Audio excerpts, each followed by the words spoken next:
अस्सलाम वालेकुम वरहमतुल्लाहि वबरकातुहू। गाइस, आज मैं आपको एक टॉपिक के हवाले से कुछ इन्फॉर्मेशन देना चाहता हूँ, जैसे कि ब्रीडिंग मैनेजमेंट। अब ब्रीडिंग मैनेजमेंट होती क्या है और ये किस वजह से बहुत ज़्यादा ज़रूरी है। ये आपका टाइम बचाती है और ये मेन जो चीज़ है ना, जो आपका सबसे बेहतरीन जो इसमें फ़ायदा है वो ये है कि ये आपके बर्ड्स को फ्री कर देती है। ठीक है, अब मैं आपको बाद में समझाऊंगा किस तरह से। ये ब्रीडिंग मैनेजमेंट कहते हैं बेसिकली एग्स मैनेजमेंट को। आपको अपने बर्ड्स के एग्स को मैनेज करना पड़ता है। किस तरह से मैं आपको बताता हूँ। जैसे कि आपके किसी पेयर ने 5 एग्स दिए हैं। अब वो 5 के 5 एग्स फर्टाइल हैं। अगर तो उसमें से 3 फर्टाइल हैं या 2 अनफर्टाइल है, तो वो तो आप 2 अनफर्टाइल हटा दें और 3 एग्स उसके नीचे रहने दें। वो उस पेयर को भी छेड़ना बेकार है। लेकिन जिस पेयर ने 6 एग्स दिए हैं या 7 एग्स दिए हैं, तो आप क्या करें, जिस बर्ड ने 5 एग्स दिए हैं उसके जो 2 इनफर्टाइल एग्स हैं उनको आप लें और हटा दें। और जिस बर्ड ने आपके पास 6 to 7 एग्स दिए हैं और वो फर्टिलिटी उसमें भरपूर है, तो आप उसके 2 या 3 एग्स उठाएं फर्टाइल, और उन पे जो है मार्कर से आप मार्कर से लिख दें। तो जिस पेयर के भी हैं, चाहे अल्बाइनो के हों, चाहे क्रेमिनो के, चाहे डनफेलो के, जिसके भी हों, उसको आप उन एग्स के साथ रख दें दूसरे पेयर के। ठीक है, उससे होगा क्या, उससे क्या होगा, 4 to 5 के आपका वो पेयर पाल लेगा जिसको 3 पालने दे, और जिसको 7 6 पालने दे उसको सिर्फ 4 to 5 पालने पड़ेंगे। क्योंकि जब आप 6 या 7 एग्स क्या नाम है पेयर के नीचे छोड़ेंगे तो उसका कोई फ़ायदा नहीं है। ठीक है ना, उसका बिल्कुल भी कोई फ़ायदा नहीं है। वो पेड़ ज़ाहिर है 2-3 अंडे ख़राब कर देगा, या फिर वो बच्चे निकलेंगे मर जाएंगे।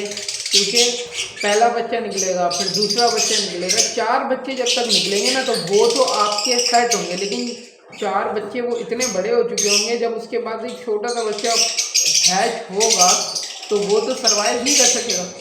बहुत मुश्किल है वो इतने बड़े बच्चों के बीच माँ बाप से फीड ले सके। क्योंकि माँ बाप जब भी फीड कराने आएंगे तो वो बच्चे सारी फीड माँ बाप से ले लेंगे, और उसका 5वें बच्चे का या 6ठे बच्चे का नंबर ज़रा मुश्किल से आएगा। अगर वो उनके साथ ही हैच हो जाए तो एक फिर अलग बात है। हल्के बुल्के 2-3 दिन के फर्क से हैच हो जाए फिर एक अलग बात है। ठीक है ना, जैसे 2 चिक्स आपके पहले दिन में हैच हुए, फिर एक दूसरे दिन में, फिर तीसरे दिन में एक, चौथे दिन में एक, तो ये जो एक दिन के फर्क से 2 दिन के फर्क से बच्चे निकलेंगे, मतलब 5-6 दिन में सारे बच्चे हैच हो जाएँ, तो वो तो सर्वाइव कर जाएंगे, उनको इतना इशू नहीं आएगा। लेकिन अगर 1.5 हफ्ते बाद या 2 हफ्ते बाद कोई बच्चा हैच हो रहा है तो उसका सर्वाइव करना बहुत मुश्किल होता है। हाँ, तो गाइस हम कहाँ पर थे। हाँ, कि जो एंड में चिक्स हैच होते हैं ना, उनका सर्वाइव करना ज़रा मुश्किल होता है। क्योंकि जब तक वो हैच होते हैं तब तक जो दूसरे बर्ड्स हैं, वो उसके जो सिबलिंग्स हैं वो काफ़ी बड़े हो चुके होते हैं, अगर क्या एग बॉक्स के अंदर ज़्यादा है। तो इसका ये बेहतरीन तरीका है, एग्स को मैनेज करना सीखें। एग्स को हर पेयर को देखें। कुछ पेयर ऐसे भी होते हैं जो सारे एग्स इनफर्टाइल कर देते हैं, तो आप उनके इनफर्टाइल एग्स को फेंक दें, और जिस पेयर ने ज़्यादा एग्स दिए हैं, जैसे 5 6 7 एग्स दिए हैं, उनके 1 1 2 2 अंडे उठाएं और इस पेयर के नीचे आप राइटिंग करके बॉक्स पर लिख दें कि आपने कौन कौन से एग्स नीचे रखें, और एग्स पर भी लिख दें और उन पर नज़र रखें। तो आपको याद रहेगा कि आपने इस पेयर के नीचे कौन कौन से एग्स रखे थे। तो इससे आपका टाइम बचेगा। इससे आपका टाइम इस तरह बचेगा, एक तो जो चिक्स आपके मरने थे वो एक्सपायर नहीं होंगे। ठीक है, और जिस पेयर ने आपके पास सिर्फ 2 एग्स फर्टाइल किए हैं, बाकी सारे इनफर्टाइल किए हैं, तो उनको पलवाने का कोई फ़ायदा तो है नहीं। तो आप उन दोनों फर्टाइल एग्स को उठा के किसी और पेयर के नीचे रख दें और उसके इनफर्टाइल एग्स फेंक दें। ठीक है, तो वो पेयर फाइल हो जाएगा, वो आपके पास 15 दिन के अंदर, 20 दिन के अंदर वापस ब्रीड कर देगा। तो ये टाइम की बचत है मेन, इसमें टाइम आपका बहुत ज़्यादा बचेगा। तो अगर आप ये ब्रीडिंग मैनेजमेंट अच्छी तरह आहिस्ता आहिस्ता करना सीख गए तो आपको इससे बहुत ज़्यादा फ़ायदे होंगे। बेसिक यही है कि आपको एग्स को घुमाना है। हर बॉक्स के अंदर, ठीक है ना, ताकि आपके कुछ पेयर्स फारिग हो जाएंगे, कुछ पेयर के नीचे 2 बच्चे थे तो 4 आ जाएंगे, और जिन पेयर्स के नीचे ज़्यादा 6-7 बच्चे निकलने थे उनके बच्चे भी कम हो जाएंगे, 3-4 हो जाएंगे, तो इजीली वो अपने सारे बच्चों को अच्छी तरह फीड करा के पाल सकेंगे।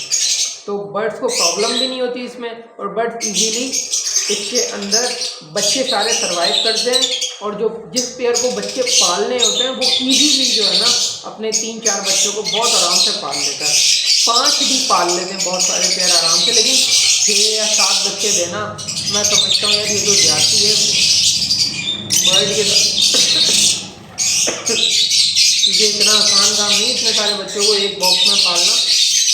100% चिक्स एक्सपायर होंगे, जिसमें 6-7 बच्चे हैच हो रहे हैं, उस पेयर का आप भले नोटिस कर लीजिएगा, उसके बॉक्स में बच्चे एक्सपायर ज़रूर होंगे और आपके पास वही 3-4 बच्चे ही बचेंगे।